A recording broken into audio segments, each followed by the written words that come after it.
Okay, so you get a call. I get a call. All right. Yes, I get a call from a couple of calls from you guys. So thank you very much. Now, you know, there was a big meeting at River Bottom Studio. Shout out to Shiesty and Rags and C's and Dale and everybody. But it was like, you know, we need somebody. And everybody was like, Yesi. Damn, that's dope. Yesi. Let's call Yesi. That's dope. You know, and so they called you. Yeah. And you left Vegas. Left Vegas. Went to San Diego. Yeah. All you knew was all the psychos, all of us.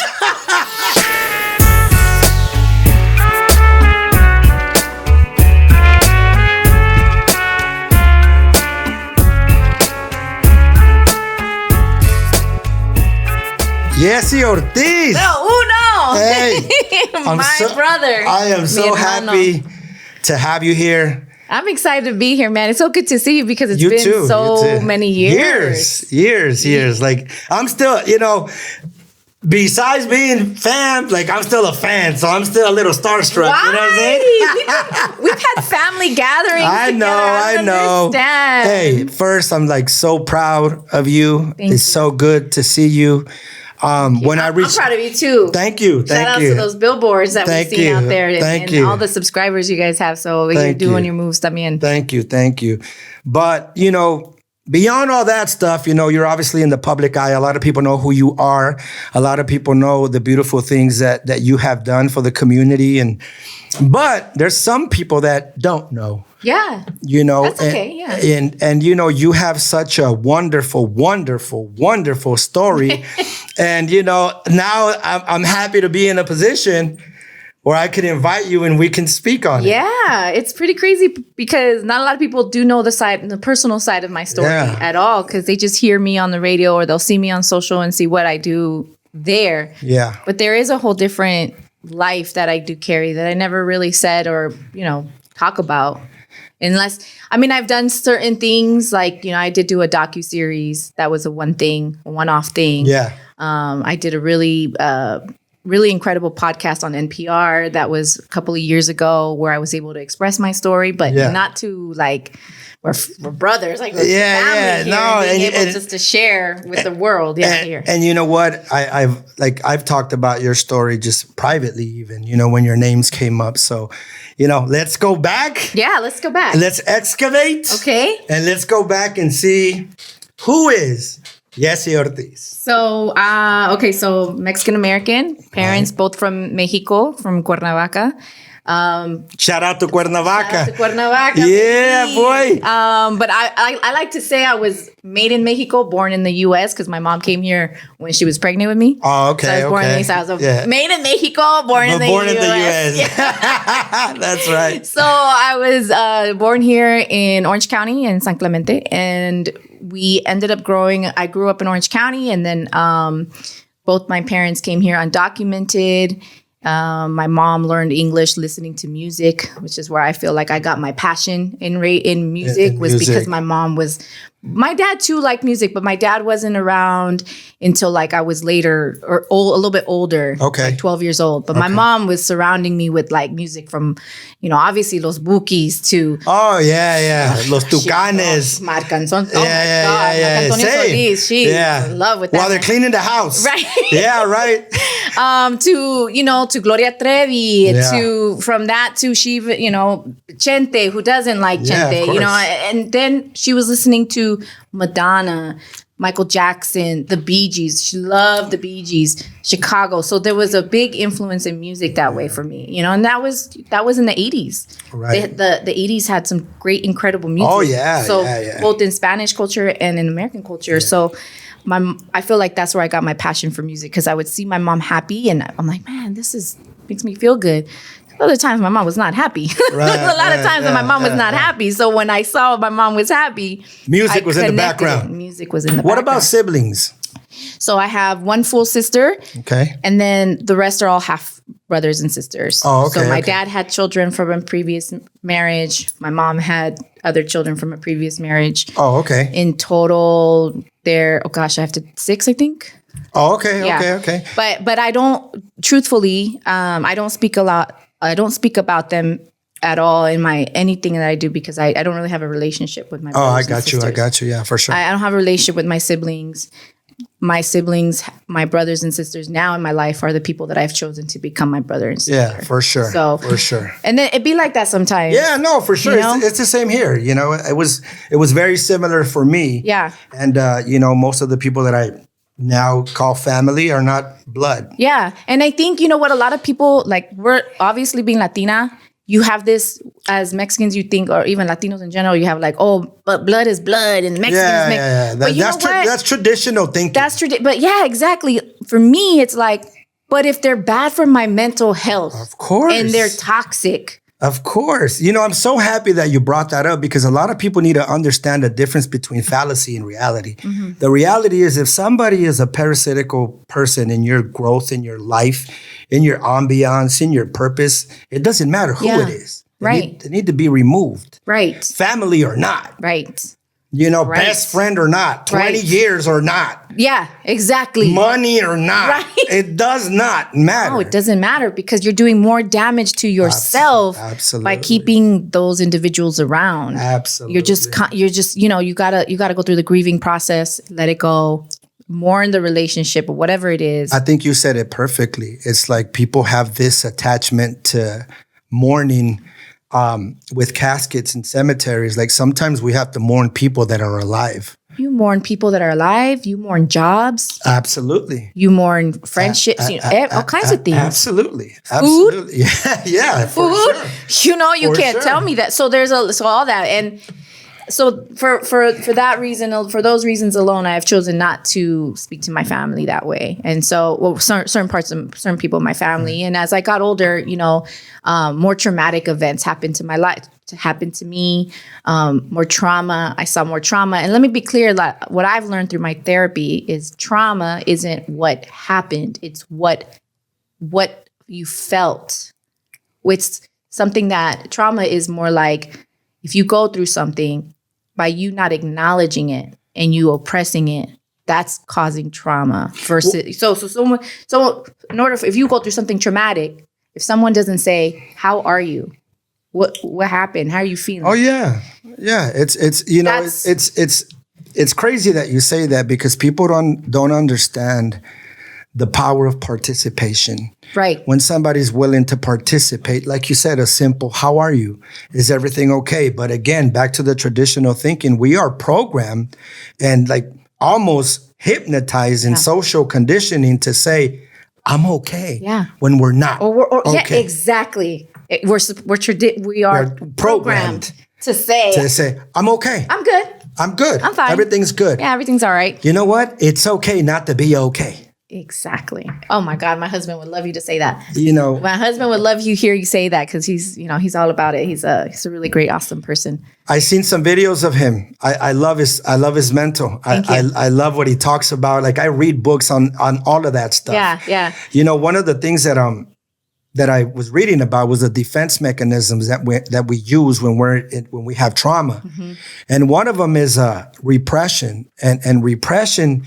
It blocks your thoughts from actually becoming conscious and reality of your trauma. So you're not accepting of what is happening and you block out the trauma and you pretend everything's okay. Yes, exactly. Yeah. You know? Yeah, exactly. A book, Seed of the Soul, says like, we have to become like archaeologists and we have to excavate and get down to the root and build back and reassemble. Absolutely. And if you can do that on your own, great. But I'm also a big believer of like having therapy, you know, course. mental health. Of So like if a course. therapist, that's what a therapist is there for, to of help course. train like Hey, your there's- mental that there's way. nothing and wrong understand. with that. Right. But you know, in the brown culture, it is very stigmatized. Machismo. Exactly. Traditional thinking Absolutely. again. Stigmatized to the core. Yeah. So I'm an advocate for that mental health. I'm an advocate for that. You know, my husband and I, we try to advocate destigmatizing mental health in Black and brown communities because that's important. Absolutely. And, you know, it all goes back to my own trauma and his own trauma. And my trauma. Right.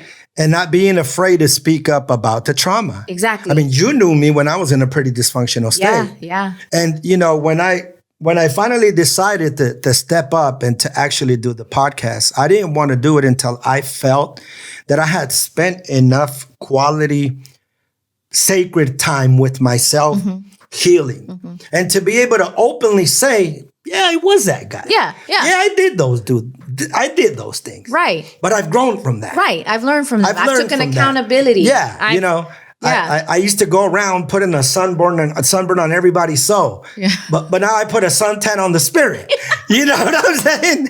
But you know what's so funny is you've always had that in you, which is why I always fucked with you. Right. Because I saw that in you. The good in me. I saw the goodness, and I would be like, man, don't be stupid, man. Yeah. And you'd be like, but I could see that. So I'm glad to see it full circle now and see where you are here now. Yeah. Because you grew from that. No, yeah, and it's important, like you said, being a voice, being a voice, because like you said, our culture is poisoned into believing that men don't cry, men don't speak about being vulnerable, men need to be dominant. Yeah, no you need to llorando. keep, Suck it up.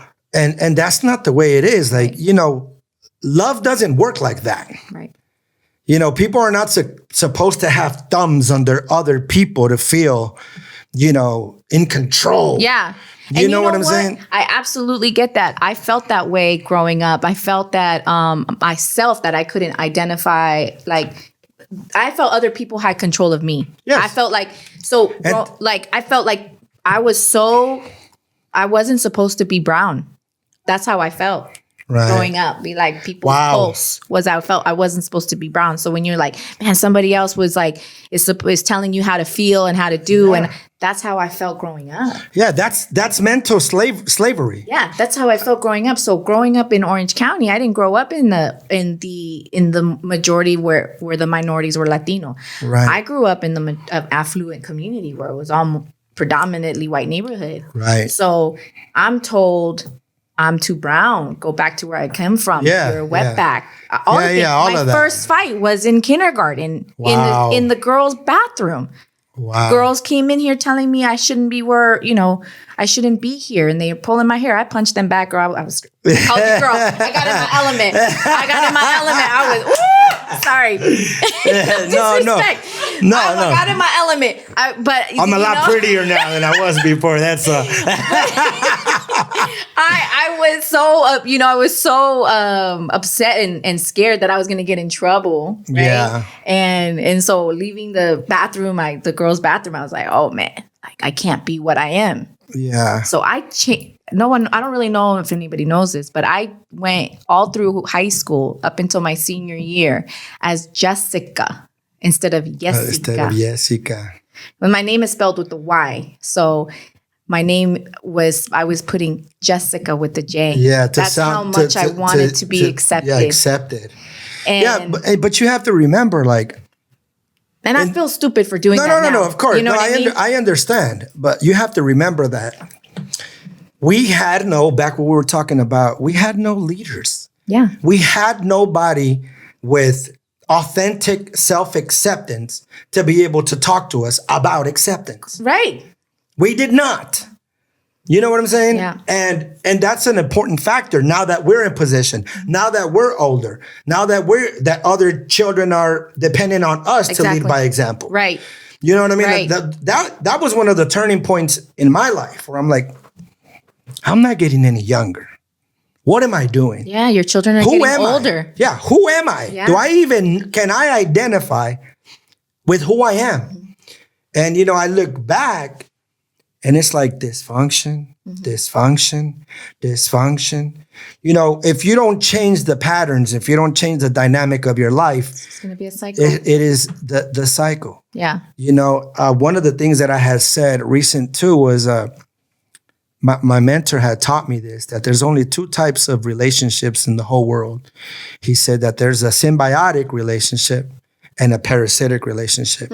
He said a symbiotic relationship is based on mutualism, where you both win, you both love, you both respect each other, and you both give. Absolutely.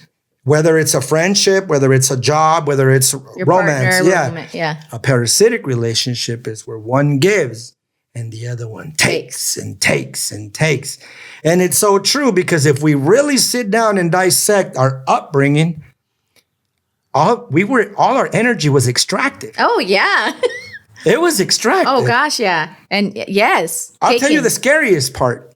It was done even by people that were doing it unconsciously, because we live in a planet of unconscious. Because that was normal. Yeah, that was normal. That was normal. That's what I was told. Like the cycle, that cycle was normal to me. How scary is that? That's very scary. That is a planet of unconscious people. Yes. And the planet is right here. It's right here. It's right here. And so it was just constant dysfunction that I thought was normal. My reactions. We think dysfunction. We adapt to dysfunction. Yeah. You know, I'm sure your husband knows all about this, but like, what separates the subconscious mind from the conscious mind? Oh yeah, he'll break that down. I don't know. Is the analytical mind. You can't give the scientific. Which is reason. Yeah. Reason. Yeah. To think that we were growing up in an environment where we couldn't have a relationship with reason. Yeah. Yeah. With reason. With reason. Pure logic reason. Reason. Just logical common sense. Yeah. Our common sense was so off. But remember, that's so because a lot of the feelings that needed to get attended to when we were young. Yeah.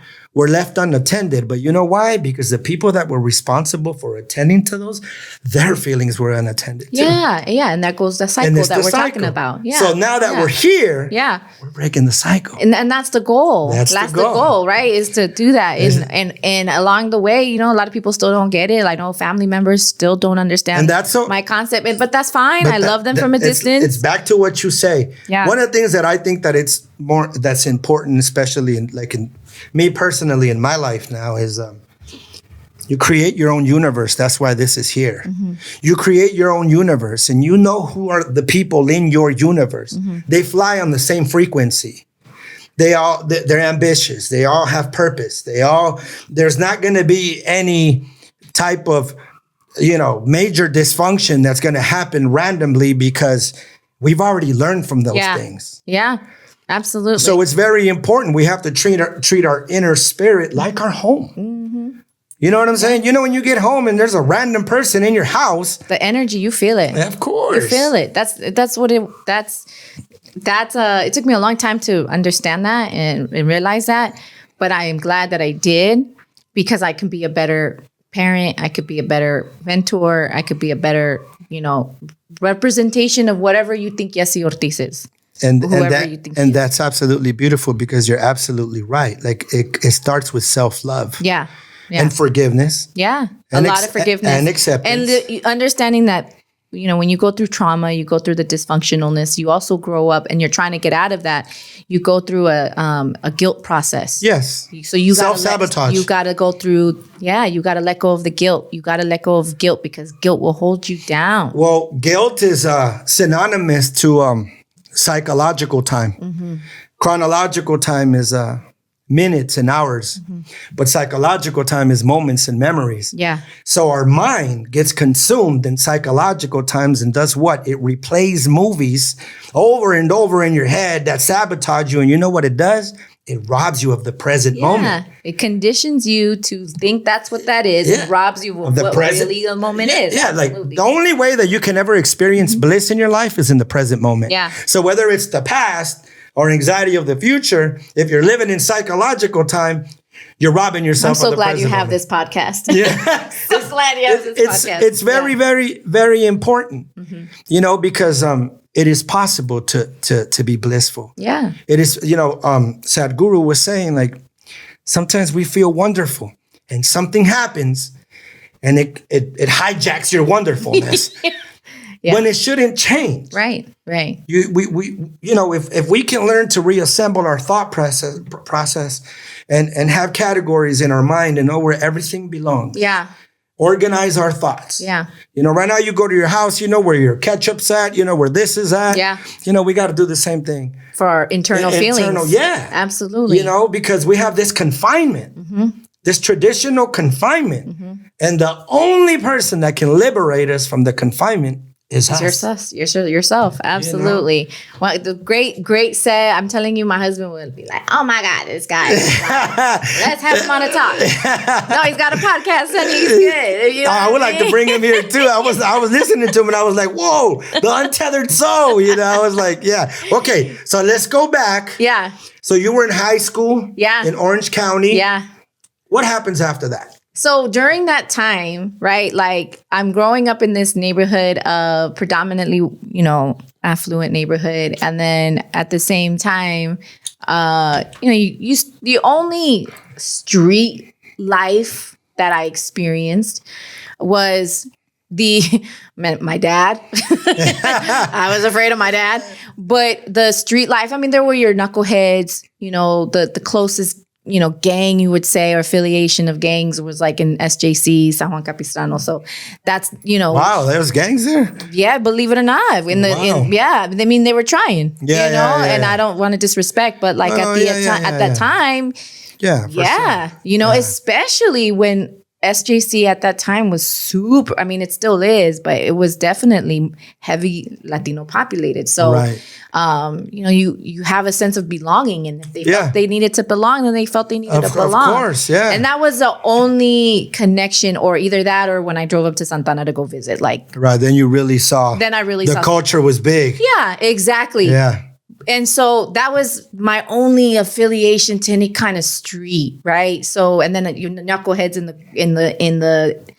the community that want to be that, but really are not. Yeah. And I turned 18. Didn't know what to do with my life. I thought I wanted to be a nurse, so I started taking school, some classes. Did you have support from home?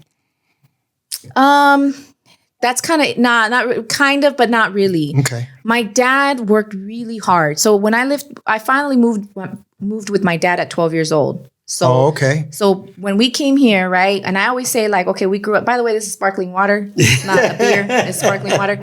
My mom came here. My parents came here, but they were divorced. They were divorced, so they were never together. So they were separated when they came. Oh, okay. Yeah. So my mom came first. She went her way.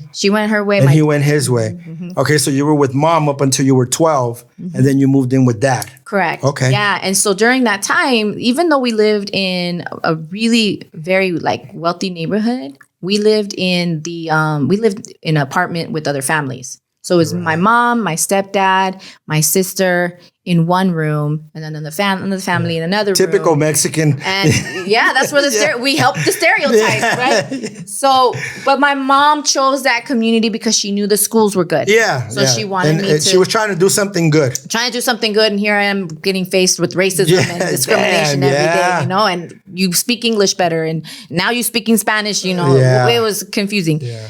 And my dad wasn't really around us too much. He was doing his own thing, but he would have communication with me. At 12 years old, my dad and I moved in with my dad, and me and my dad shared a room with my uncle and his wife and his kids. And so, you know, I always had, I was sharing a room with a parent all the time. Yeah. You know, so up until probably I was 17 years old, my dad got into a really bad accident. Okay. He got into a bad accident that caused head injury, and he had never been the same after that. Oh. So it was right around graduation, you know.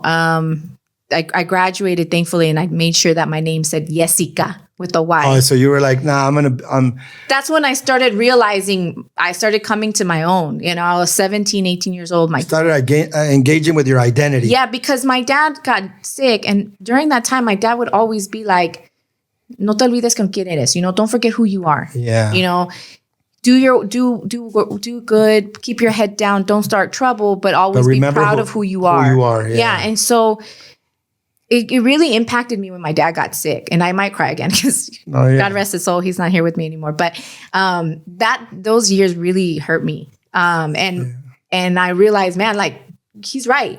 Like I'm not going to be afraid of who I am, and so I started embracing more that piece of me. My dad being in the hospital made me grow up really fast, because though he was married and had a wife and 2 kids with this woman, she picked up and left because she knew that my dad was going to need long-term care. He was he was in a coma, an induced coma. He needed to learn how to walk and talk all over again. And she didn't want to be a part of that. Man. So she took my brothers and left. And I have not seen them since. That is horrible. You know, it's so funny because it's very reminiscent to my story. When my mother got a brain tumor and she was on her way out, my brother's dads came and took them, and I didn't see them for years. Hi. Wow. So, yeah. Same thing. So, yeah. Didn't see my... Sorry to hear about that, though. Oh, yeah, for sure. It's like, same thing with Same with you. I mean, that's but... So you grow up thinking like, okay, how am I going to figure this out at 18 years old? Yeah, you were right? about it with yourself. Like, you had to go something that was between you and you. Yeah. So, we lost the house, My dad ended up going to live with his sister, which was my aunt. I was like, all right, I'm going to go back to live with my mom. I don't have a place to go. So I'm going to go back to live with my mom. And, my mom had me there for a while. And then my dad turned into alcohol, to try to heal a lot of his pain. Yeah. So he goes into... That's another cycle of traditional thinking that you think, let me drink, it'll make everything better. Exactly. I mean, I was a part of that. Yeah. Unfortunately. Yeah. There was times when my dad... Both my parents, actually, my mom too, she's still currently as an alcoholic state. But there was a time where I would have to go look for my dad on the streets because he didn't want to come home, so he'd sleep on the streets. Wow. So I'd go and try and find my dad. You're 17 at this. At this time now, I'm in my early 20s because it had been already... Still young. Yeah, it had already been in my early 20s. So, and it was that way all the way until my journey through radio. Really? Yeah.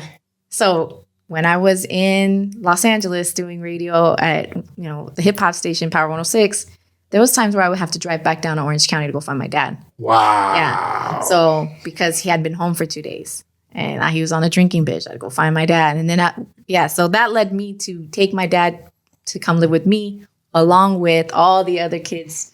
But yeah, let's hold up. So, so my dad, sadly, got worse, deteriorated as the years went by. Then I was like, you know what? The first time I heard radio was listening to Josefa Salinas, Nautica de la Cruz, and here are names that I can understand and identify with. They're Latinas. Yeah. The Baker Boys, shout out to the Baker Boys, Nick V and Eric V. The two fat Mexicans is what they would call themselves. And I'm like, wow, they're like people that look like me out there doing that. Doing that. So I started going to school for broadcasting. I changed. I said, I'm not going to be a nurse. Can't do this. I'm going to do this. I'm going to do this. I'm going to try my hand in this because I love music. It makes me happy. Yeah. I'm going to try and do this. And I just remember feeling joy when I would listen to them and I would, go to school. I switched it up. And when I turned 22, I lived in Long Beach. And my mom, so I left at my mom's place, went to move to Long Beach with a roommate of mine. I got a job in Vegas 7 months into my school at the broadcasting school. So I would go from Long Beach to Las Vegas every weekend because my gig was only the weekends. I had only started at Hot 97.5 in Vegas Saturday and Sunday. And this is where I met you. This is where you met me. I would drive back and forth from Long Beach every weekend. Wow. To get to Vegas. And then I'd come back, do my Monday through Friday job at the hospital. And then go back. And then go back Friday night. My Red Bulls. Now, if that isn't resilience and discipline, I don't know what is, Yeah. I would leave the area probably at 11 o'clock, 10 o'clock. Get my Red Bull, get my beef jerky, head out. And let's go. Hey, there's a saying, though, that says... You're going to have to do things that you've never done before in order to live a life that you've never lived before. Yeah, yeah. When it was funny because on the other interview, I was saying when I saw Cypress Hill and Frost and Lighter Shade of Brown, I felt what you felt like. Look, that's somebody that looks like me doing what I want to do. Yeah. You know what I mean? So I had to go through the slime and the barriers. And you don't know you have to do that until you're in it. Until you're in it. And we shouldn't even have to be honest. But we should have the same privilege as other people to have those opportunities. But that's what we're building, right? Yes, we're building those opportunities for our people. But when I was driving to Long Beach, I was like, you know what? Why am I doing this every weekend? the job that I'm at right now, I could probably easily find a job doing the same thing in Vegas. Right. So why don't I just move to Vegas? Right. To me, it made perfect sense. More sense. Yeah. I'm like, I'm killing myself driving every weekend to do this. I'm not really happy. And you have a lot of time to think on those drives too. You know? A lot of time to think. So much time. So I'm like, I'm just going to do it. I'm just going to do it. And everyone thought I was crazy. Right. My friends in Orange County thought I was crazy. My mom was like, you don't know anybody over there? What are you going to do? That's not a job. Yeah. Yeah. What do you mean? That's not a real job. Yeah, that's not a real job. They don't know. They were scared for me. I get it. I get it. They were scared for me. But, I understand that I knew that I wanted to do this is what I wanted to do. Yeah. I was like, no, I could do this. Passion. Yeah. Like, do this. Yeah. So when I get there and I go and do my radio gig, I find the same job similar to what I was doing in Orange County, St. Rose Hospital. Shout out to the people at St. Rose Hospital. Everybody was great there. And then they're like, Yesi, you want to do this full time? This radio thing? Because you're doing pretty good. And I was like, okay. Okay, now back up. Yeah. Now that Sunday show that you're talking about. Yeah, the Street Fuego. That's where we would all go. Yes. When we would go to Vegas. I was so happy of that show. Now, that was a perfect example how you met other people like you. Yeah. Living off their passion. Yeah. But here was the thing that me, and I could speak to everybody in San Diego, Shadow, Night Owl, Rob, all of us. We would go there. You always open arms. What would you guys really say about me? No, though? all I'm curious. good things. All good things. What was the first phone call they made when 98.9 opened up? Oh, they called me. They called Yesi. Yeah. Everybody loved you. You know what I'm saying? Because again, there was no politics. Yeah. There was no fallacy. There was no. It was such a good show. It was just man. vibes. Let me tell you, this radio station was on the Las Vegas Boulevard. Yeah. So the parking, the studio view was a view of the parking lot. Yeah. But that was the best thing that could have ever happened because when we had that show every Sunday night, when I did that show, I was so excited because I knew the family was going to pull up to that parking lot and everyone was going to be listening from their cars with the doors open. Oh, yeah. And it was different back then. it was different. It was a different time. Yeah. The whole ambiance was it was different. It was authentic. Yeah. It was real. Shout outs to Mama Becky who would come through with the food. And, Look at and you close your eyes. Yeah. The food. Food is my heart. But yeah, so like she would come through and then she'd bring everybody, the whole family. And then it just turned into something really special every Sunday nights. Like just being able to be able to break the music that we did in Vegas when a time where I felt like it was never really acknowledged. And shout outs to Chop too. Chop was the one that, really pushed for the show to happen and got me on board. And then, he left, but I held it down. And yeah, you did. It was a fun time. It was. All the lowrider car shows that would come through Vegas. Yeah. All the different, shows that, man. But you guys did what a lot of radio stations are afraid to do now. Mm-hmm. You reached out and touched the culture. Mm. You opened the doors to the culture. You let artists be artists. There was no barrier. There was no wall. There was no judgment. It was like, I was really trying to break the stereotype. I really wanted our people. You know how many people remember that you did do that, and you continue to do that. Thanks. We're gonna keep going. Okay. But you did that from the very beginning. Thank you. Yeah. And that's why you have left your mark on so many of us. Man, thank you. And that's just real talk. Thank you. It's just real talk. I appreciate that. I just really wanted us to not be stereotyped. Yeah. I got stereotyped my whole life. I've been a big advocate of that for a long time. And I didn't want our artists, our talent, our musicians that just happen to be Latino and speaking a bilingual. I was like, I wanted to be mainstream. I wanted us to take it mainstream and just be. Yeah. And if I could help, even though the show was built on a 2 hour, 3 hour Sunday show, I still push for no, we got to do a pick of the week. We got to get it Monday through Friday. Yeah. So we pushed for a Monday through Friday Street Fuego pick of the week, and that ended up doing good. And you did that with my song a few times. You know? And so it felt like, oh yes, finally I'm gonna get to play like G Unit and then a little Uno record. This is so dope. Like dope. For me, that was mind blowing. I was like, yes, we're gonna happen. Yeah. So when the station in San Diego happened, I was like, what? Hip Hop y Más? Like that's the future. Okay, so you get a call. I get a call. All right. Yes, I get a call from a couple of calls from you guys. So thank you very much. Hey, you know, there was a big meeting at River Bottom Studio. Shout out to Shiesty and Rags and C's and Dale and everybody. But it was like, you know, we need somebody. And everybody was like, Yesi. Damn, that's dope. Yesi. Let's call Yesi. That's dope. You know, and so they called you. Yeah. And you left Vegas. Left Vegas. Went to San Diego. Yeah. All you knew was all the psychos, all of us. I did. Man. And Shiesty actually let me stay at his apartment for a couple months or a couple weeks until I found my own place. Okay. So I stayed with him at his apartment with his wife and kids, and I stayed in one of his kids' rooms. And so I stayed there for a couple of weeks. So I found an apartment in Tijuana because I'm going to keep it real. They did not pay me very good. Yeah. And a lot of people don't know that the station was in TJ at first. The station was in TJ. And they kept talking, oh, we're going to move it to the studios in downtown San Diego. For a long time. Yeah. I was like, all right, let's roll with it. So I did what I did. I was like, I'm just going to move to Tijuana. Because this crossing the border every night. Yeah. I think I let you use one of my hot cars and you had a bunch of trouble at the border. I had a 1992 Geo Metro. It was yellow. Shout out to Billy Knight, who called me Pac-Man, Miss Pac-Man driving down. And the convertible, which was not really a convertible because I had duct tape on both insides of the car. So I'm like crossing the border every night. I'm like, man, I'm a cute girl in this Geo Metro. Somebody can snatch me up real quick.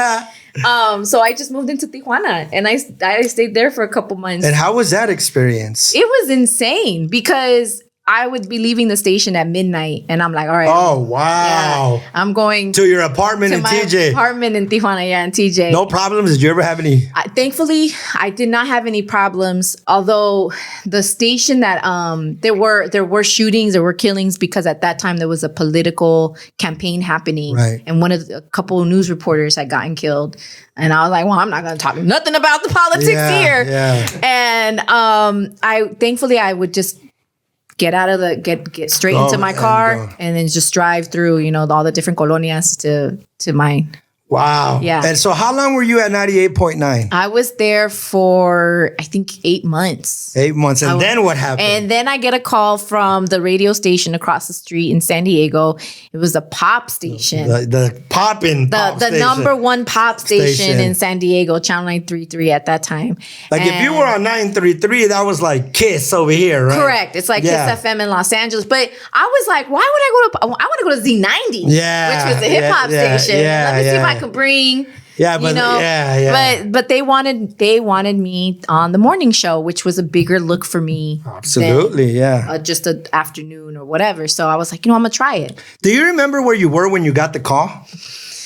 I think I was no. Were you like in TJ? I was in Tijuana when shout outs to I don't know if I should put his name out there because he was, he was the one that called me and said, hey, our boss wants to talk to you.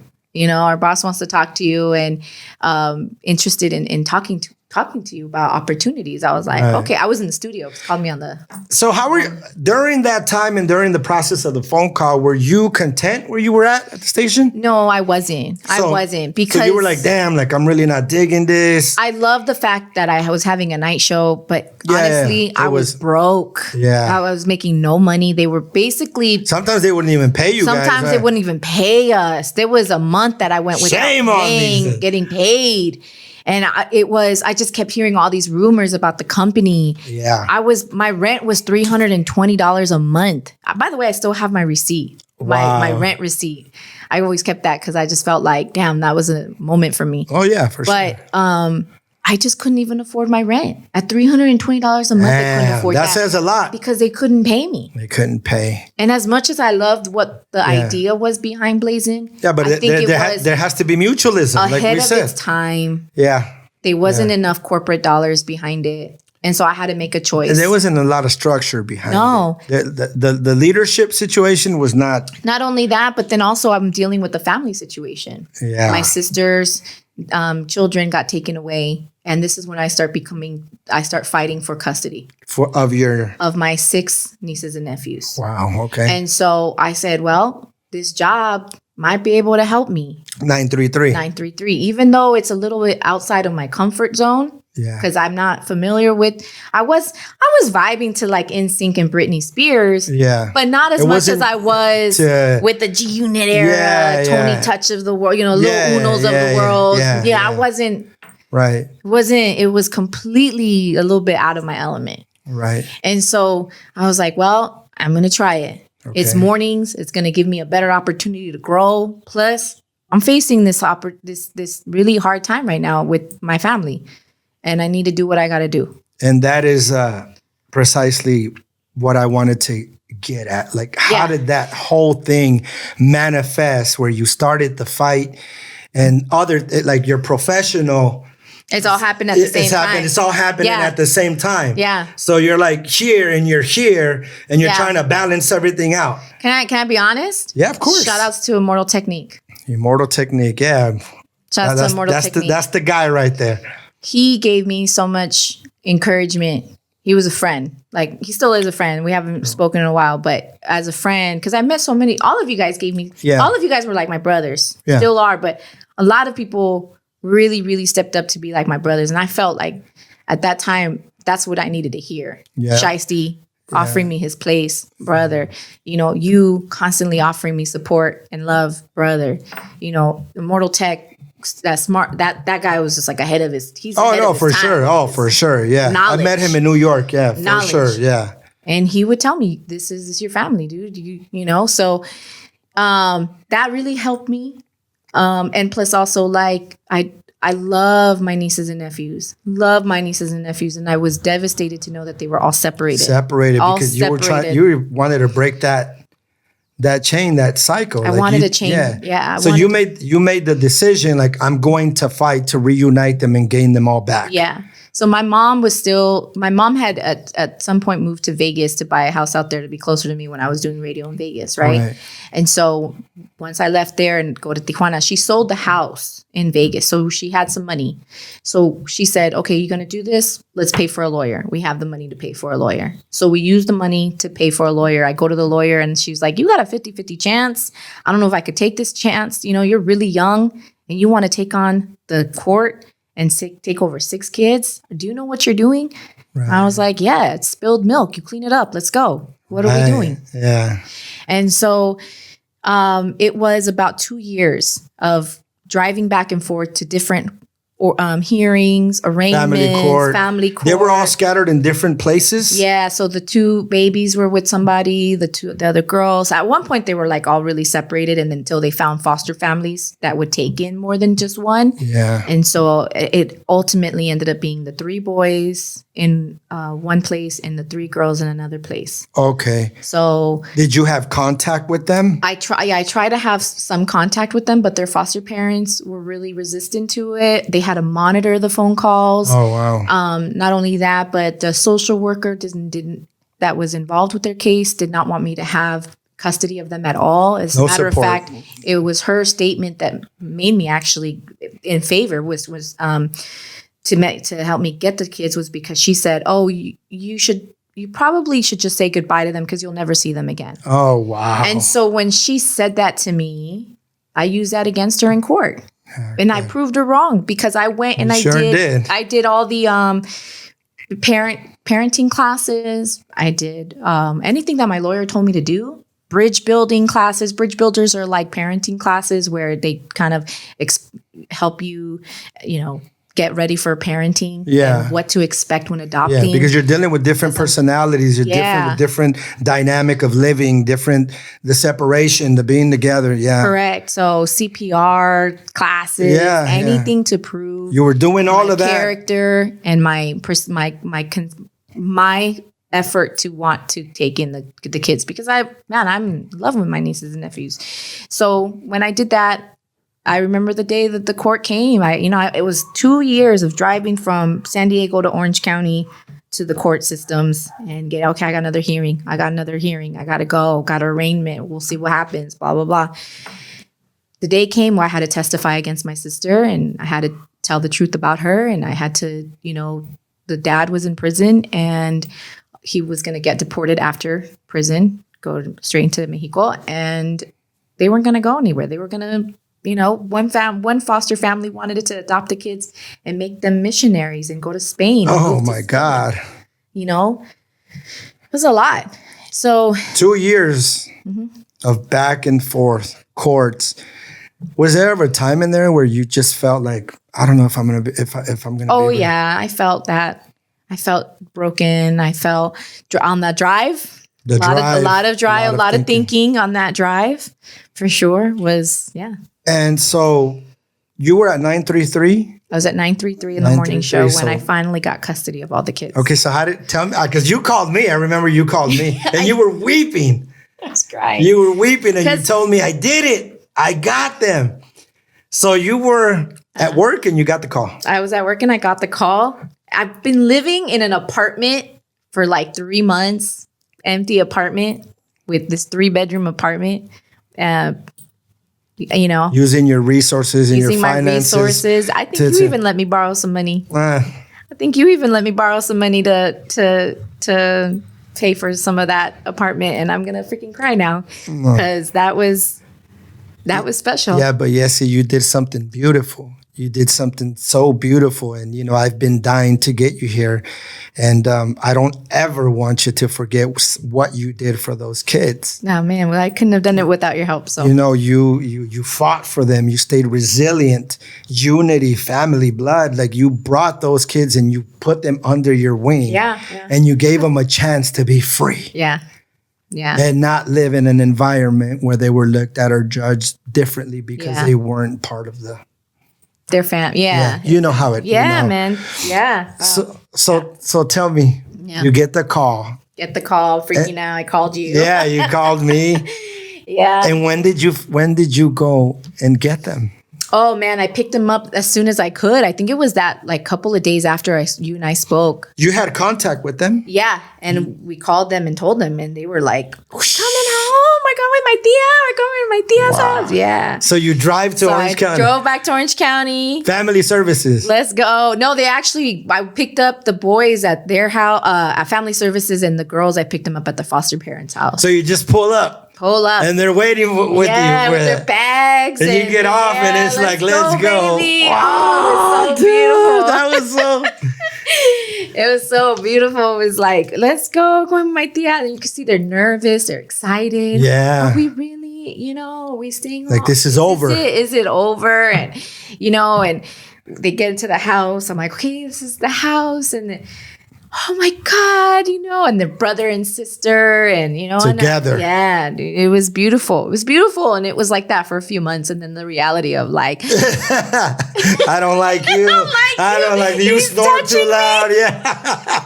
He's looking at me. So you were full blown mom to 6 kids instantly overnight. Let's go. Ages. What were the ages Mikey at that time? Youngest Mikey was 5 and the oldest Angel's 11.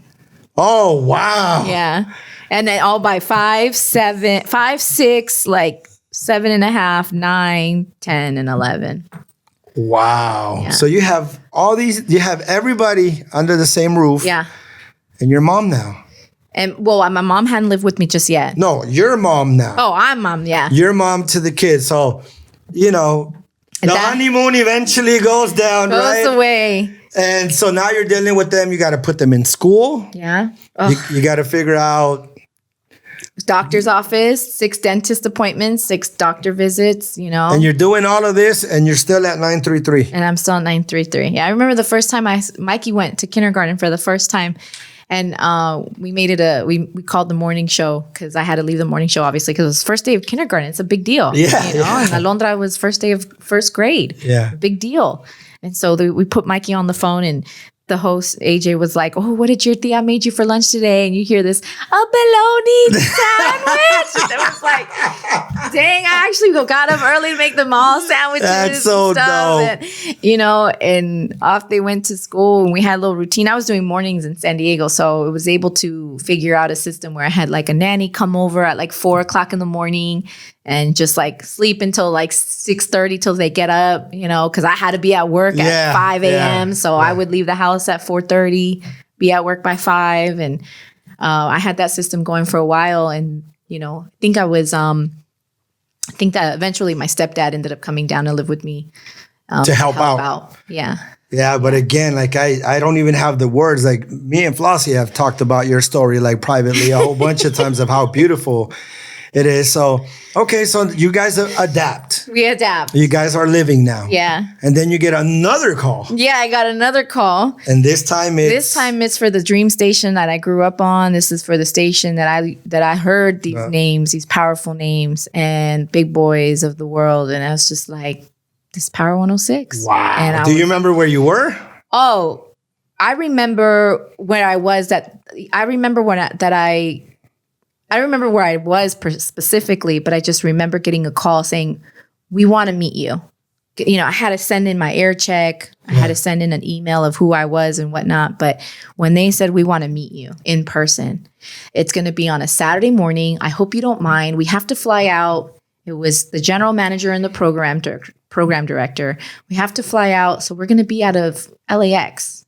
Would you mind driving to LAX?" Oh, wow. On a Saturday morning. And I said, to the airport. To the airport. I'm in San Diego. Okay. And would you mind driving out to LAX to the airport? There's a Marriott that we can meet at and have breakfast before our flight. We can meet you at 7:45. Oh, wow. As long as I'm back by 12, because I got a movie screening that I have to host. Yeah. And I told the kids I'm taking them to the movie screening. Yeah. I'll make it. Wow. Let's go. So you're back on hustle mode, back on the freeway at 5:15 a.m. to make it there. It's by 7:45. I'm so excited, right? And I get there and I'm meeting them. I'm like, wow, these are two people. They really want me, And I kill the interview. I didn't know it at that time, but I'm like super excited. I just had this great interview. I go out to my car. By the way, my car was a Nissan. It was a van. I was driving a van. I think it was a Chrysler van. It was a Chrysler van. You needed a van, though. A Chrysler van. I go out to the van, and the car won't start. Oh, my God. The car won't start. Well, remember, I had left at 4 o'clock, 4:30, 5 o'clock in the morning. So it was in darkness, so I had left my battery lights on. Oh, man. I'm like, man, I got no jumper cables. I'm in LAX. You got to make it back. I got to make it back by 12 so I can take, I got to host this movie screen. Wow. So I'm like figuring out, What happened? Did somebody help you? I eventually saw like a parking attendant. I'm like, please, do you have cables? Thankfully they were raza, so they were like, come on, I got you. They're gonna hook you up. So, they got me the jumper cables and I was on. I was let's go down the 405. And when did they hit you? Like literally I got on the freeway probably like an hour into the drive. Who called you? The Jimmy PD? Steele, yeah. Like, hey. Director. He's like, we're about 99% sure we want to hire you and offer you the job. Oh, wow. And the reason why we say 99% is because we gotta post it. But the job is yours if you want it. And I was like, I'm crying. You go home, you tell the kids. Yeah, I go home, I tell the kids. Oh, we're moving to LA. Moving to Los Angeles. And how long was that process? Like when you finally got the call, like, hey. I think the whole interview process was about 2 weeks. But after I got the call to move to LA, it happened pretty fast. Happened about... The pay was... Nowhere near the pay. No, I was not getting paid. No. So the pay was more or less... Less. Yes. Than where you were. Yes. But the opportunity was bigger. I was being offered more money to stay. I was being offered. They didn't want you to leave. Stay. They did not want me to leave. We were on the #1 morning show. I had grown a name. Back then I was Nina because it was a Yesi already on the show. So it was Nina Ortiz. And that, I can't believe I agreed to that, but I did. But the pay wasn't the same. It was less actually. Wow, I didn't know that. Yeah. I thought the whole situation was just gigantic at that time. So it was the opportunity to be able to work for the #1 And my Hip-hop dream station. Yeah, of course. And my dream station, hip hop station, LA, and who knows what could have happened, So I took the less pay. I was offered more money to stay. And then I was even offered more money at Z90. And you said no. And I still said no. You packed the kids? Packed the kids and we went to LA. Wow. Had to put them in brand new schools. Brand new schools. You had to readjust. So thankfully, my mom had an apartment in Orange County in Rancho Santa Margarita. So she had an apartment there.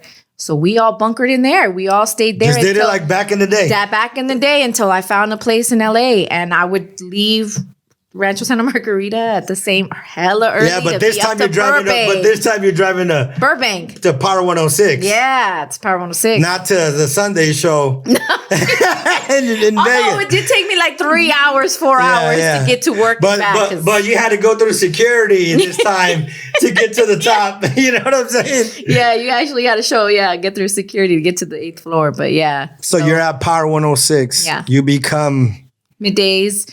And then we start a show called The New at 2. I remember that. We end up, doing some really incredible things. Let me just say, to this day, he's the only radio person on the planet that in Los Angeles that be like, you're in LA, come on through. You got one of your records? Does it have bad words? No? Okay, come on. We're about to play it. No matter what. And you did that for all of us. For a long time. I don't know. I would say do you think so? You did it for Shadow. You did it for all of us. I would even be like, I was a little egotistical back then. I'd be like, watch, I'm going to tell Yesi I'm in LA. She's going to give me a shout out. I would do that. So I'll be like, hey, I'm in Los Angeles. She'll be like, shout out to my boy, Mr. Little One out there. And I'll be like, yes. So how did all that, how did it manifest for you? You're in Power 106. You're chilling. You build relationships.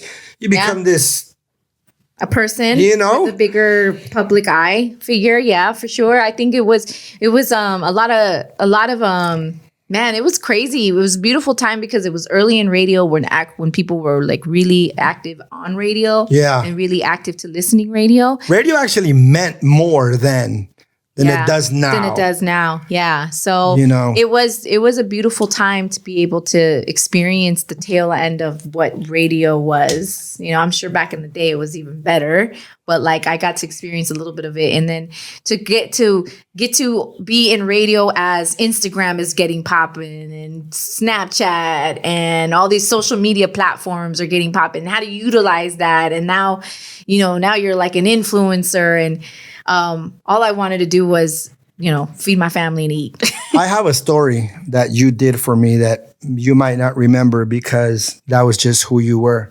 So, as artists, we were all trying to elevate and, we started making radio songs and stuff like that. But it always seemed impossible, Mm-hmm. I remember one time while I was pushing one of the records, I told you that I was going to be in LA and you told me to come up to see you. Not only did you play the record that day and you interviewed me that day, but you walked me into the meeting, the mixer meeting. Yeah, the mixer meeting. What Scales was there? Brandon Scales was there? Yeah, Brandon. There was Interscope people, Capital people, Mercury people. And you're like, I'm going to get you in. Hold on, I'll be right back. Yeah. And that was like the first time that I was like nervous. Really? Yeah, because it was like, yo, like Europe, and you walk me in. Yeah. And you're like, this is my boy Little Uno. He has a record. It kind of sounds like Girls Kiss Girls by Pittsburgh Slim. Oh, yeah. You know what I mean? So they played the record and I passed it all out. Yeah, I remember that. And then you're like, tell them. Yeah, tell them who you are. Tell them what you done. So I spoke up a little bit, but I mean, like you did that for me. Yeah. That was super dope. Like there was no hesitation. Like you walked me in. Like the label people were still waiting. Yeah. When I walked out. Yeah. But I just thought that was like that was so wonderful of family, you too. Man. Like I just felt like anybody should we should all just do that for each other. You of course mean something to me from what we were able to do as family in San Diego and in Vegas. But also like, why can't we do that for each other? But you didn't switch up. Like you still remained you. You still remained who you were at that Sunday show. You were the same Yesi, we went to Wild Animal Park. You know what I mean? Like with the kids. You know what I mean? Like you remained you, and you have to remember. Like, what did your dad tell you? To not forget who I am. And you never I'm did. an Ortiz, baby. And That's you what never he did. said, yeah. You know, and I just thought that was so dope. Thank you. know? Yeah, And man. thank you for that. Thank you. Yeah. Thank you. Thank you. No, you're welcome. I will do it again in a heartbeat. I know that. Do it again in a heartbeat. I know that. So, yeah. And so what's the situation with the kids now?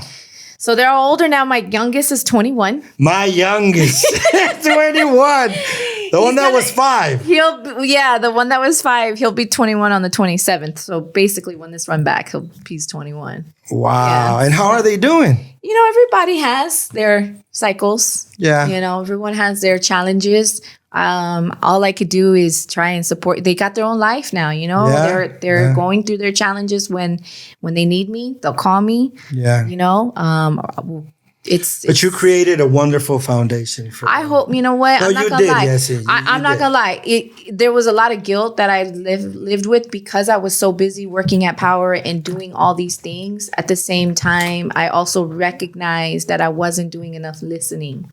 I was doing more telling what to do. But you have to remember that during that time, you were still identifying with yourself. I was identifying with myself, growing up as a woman, trying to figure out. Trying to process unprocessed feelings. Yeah. You know, in a sense, even me as a father, like I'm a completely a different father now than I was years ago. Yeah. Because like you said, there's more telling, more demands than listening. Yeah. Yes. You know, there's more voice and there is silence. Yes. And there was a lot of voices. Yeah. And a lot of, hold on, who do I deal? Hold on, you have an issue, you got an issue. And it was hard. So there was a lot of guilt that I lived with growing up that I had to learn how to let go of that guilt and be like, no, it wasn't my fault. I did the best that I could. They know. And the funny thing is, I got my daughter, my oldest daughter, Ashley. I love that little girl. She's not a little girl. Sorry, mija. Don't be too embarrassing. But she knows she won't call me because she knows I'll give her the truth. Right. She'll say, Tia, I know I don't call because I know what you're going to tell me. Right.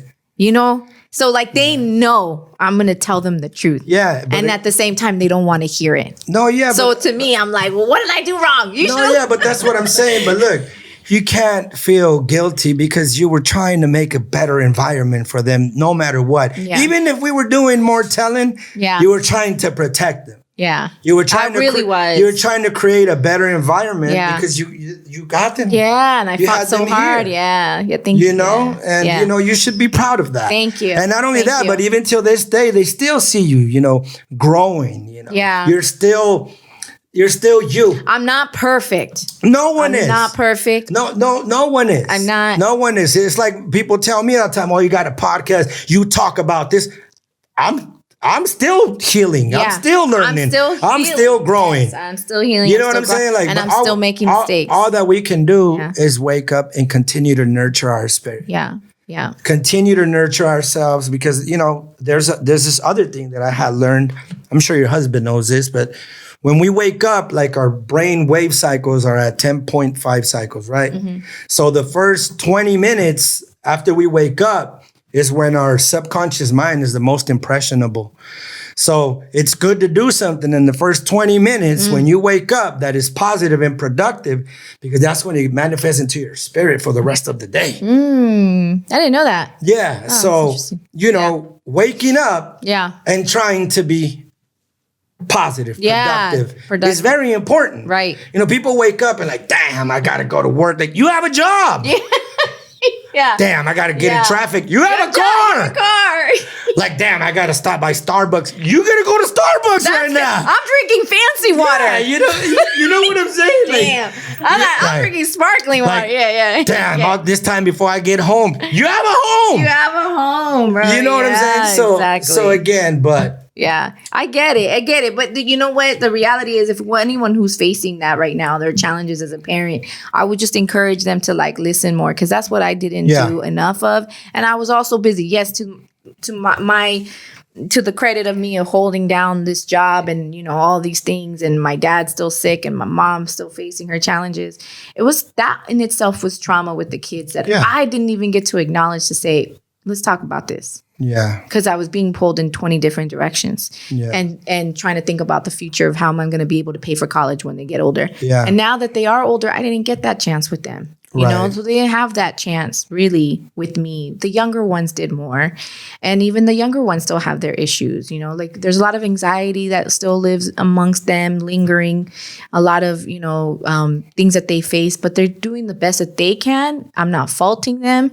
And I'm not faulting myself either. But there's still a lot more growth to do. And I can only pray and hope that they find their footing in life. And they will, because growth is a journey with no destination. Yeah. I do know though, they'll always have each other's back. No matter what. And remember, like you brought them in and you showed them love. Yeah.